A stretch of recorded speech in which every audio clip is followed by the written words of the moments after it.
नमस्कार, मैं शिव और आप देख रहे हैं आर्यन खबर। देखिए, नीतीश कुमार की अध्यक्षता में आज कैबिनेट की बैठक खत्म हुई और खत्म होने के साथ जहां 20 एजेंडे पर मुहर लगी है। आपको बता दें, राजकीय माध्यमिक उच्च माध्यमिक विद्यालय में विद्यालय लिपिक के पद की मंजूरी दी गई है। वहीं राजकीय माध्यमिक विद्यालय में पुस्तकालय अध्यक्ष की नियुक्ति होगी। राज्य सरकार ने नियमावली को मंजूरी दे दिया है। क्या कुछ कह रहे हैं 20 एजेंडों को लेकर अपर मुख्य सचिव एस सिद्धार्थ, पहले आपको वो सुनवाते हैं। राज्य में खेल अकादमी, अंतरराष्ट्रीय क्रिकेट अकादमी, राज्य के क्रीड़ा प्रशिक्षक संवर्ग नियमावली 2025 की स्वीकृति दी गई है।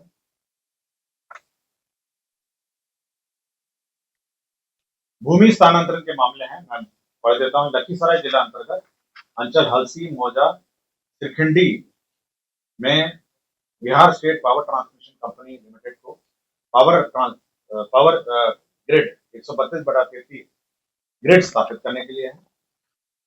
पटना जिला अंतर्गत फुलवारी शरीफ अंचल में तो मीठापुर पुराना बस स्टैंड था, चंद्रगुप्त प्रबंधन संस्था की भूमि जो शिक्षा विभाग की भूमि है, उसमें मेट्रो रेल कॉर्पोरेशन का सशुल्क ट्रांसफर होगा। वहां पे मेट्रो रेल का स्टैंड मतलब स्टेशन बनाने के लिए। पथ निर्माण विभाग के अधीन यांत्रिक विभाग को पुनर्गठित करने एवं तत्संबंधी प्रस्ताव स्वीकृत किया गया। श्रम संसाधन विभाग अंतर्गत बिहार श्रम सेवा तकनीकी एवं विस्पत्र निरीक्षक बॉयलर इंस्पेक्टर संवर्ग का अतिरिक्त 4 पद सृजित किया गया है। इसमें बॉयलर निरीक्षक का 2 पद है और चीफ बॉयलर निरीक्षक का 1 पद है। डॉक्टर राकेश कुमार सामान्य चिकित्सा पदाधिकारी प्राथमिक स्वास्थ्य केंद्र बेलदौर खगड़िया को 2021 से अनधिकृत रूप से अनुपस्थित रहने में सेवाच्युत किया गया है। शिक्षा विभाग के गतिविधियों को विकासात्मक गतिविधियों का समय क्रियान्वयन अनुश्रवण के लिए 3 कंसल्टेंट का पद सृजित किया गया है। राजस्व एवं भूमि सुधार विभाग में जो पेचीदे मामले हैं उसमें राजस्व परामर्शदार समिति मतलब एक एडवाइजरी बोर्ड क्रिएट किया गया है। इसमें एक अध्यक्ष होंगे रिटायर्ड IAS ऑफिसर या बिहार प्रशासन सेवा के ऑफिसर हैं। बिहार प्रशासन सेवा के सेवानिवृत्त पदाधिकारी हैं। राजस्व सेवा के हैं। राजस्व मामलों में जानकार अधिवक्ता 2 हैं और राजस्व भूमि सुधार विभाग बिहार प्रशासन सेवा तथा बिहार सचिवालय सेवा कार्य पदाधिकारी के मेंबरशिप। और लास्ट में खनन एवं भूतत्व विभाग में 5 प्रमुख नदियां यथा सोन, क्यूल, फल्गु, मोरर और चानन नदी, इनका जो रिप्लेसमेंट स्टडी है मतलब बालू का रिप्लेसमेंट स्टडी है, इसे स्टडी करने के लिए CMPDI central mining planning and design institute limited इसको नॉमिनेशन के आधार पर स्टडी करने के लिए सरकार ने निर्णय मतलब रिप्लेसमेंट है। रिप्लेसमेंट मतलब कि बालू कितना आता है, कितना निकलता है और कितना जाता है, रिप्लेसमेंट स्टडी है। और इसी के लिए सोन, क्यूल, फल्गु, मोरर और चानन नदी, इसी का रिप्लेसमेंट स्टडी के लिए राज्य सरकार ने इस मामलों में निर्णय लिए हैं। मैं सर्वप्रथम सबसे महत्वपूर्ण जो मामला है वह है राज्य में 6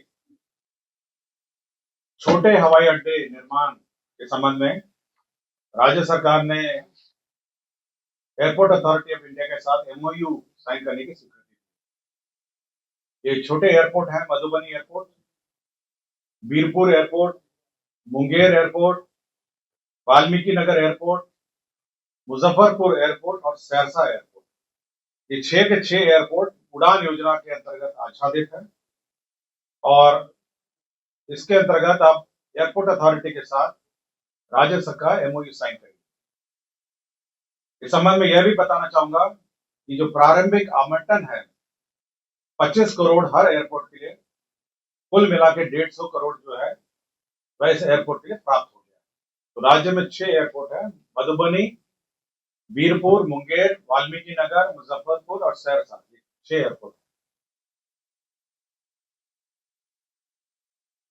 दूसरा एक महत्वपूर्ण निर्णय मंत्रिपरिषद ने लिया है वह है कि पटना में होटल पाटलिपुत्र अशोक की भूमि पर जन निजी भागीदारी के माध्यम से 5 स्टार होटल, 5 सितारा होटल के निर्माण हेतु आधारभूत संरचना विकास प्राधिकार द्वारा अनुमोदित रियायती करारनामा दस्तावेज पर के आधार पर सफल बिडर को लेटर ऑफ अवार्ड निर्गत करने की स्वीकृति। इसमें एजेंसी का चयन हो गया है और फाइनली जो पाटलिपुत्रा अशोक है होटल जो है यह आपके आईटी गोलंबर पर अवस्थित है। काफी सालों से बंद था। अब वो 5 स्टार होटल के रूप में एक प्राइवेट डेवलपर के द्वारा उसका विकास किया जाएगा। ये प्राइवेट डेवलपर द्वारा प्रथम 60 इयर्स के लिए लीज अग्रीमेंट होगा, उसके बाद 30 इयर्स का फिर और उसका एक्सटेंशन होगा। तो कुल मिला के 90 इयर्स का ये पीपीपी मोड में यह निर्माण की स्वीकृति दी है। एजेंसी इसका बिडर जो सफल बिडर है उसका नाम है Kumar infra trade enterprises private limited Patna. Kumar infra trade enterprises private limited Patna है जो हाईएस्ट बिडर रहा है। इस बिडर को आपको फिक्स्ड जो न्यूनतम पूंजीकृत एफबीआर वैल्यू देना है और साथ ही साथ एनुअल लीज डीड के रूप में राशि दी जाए।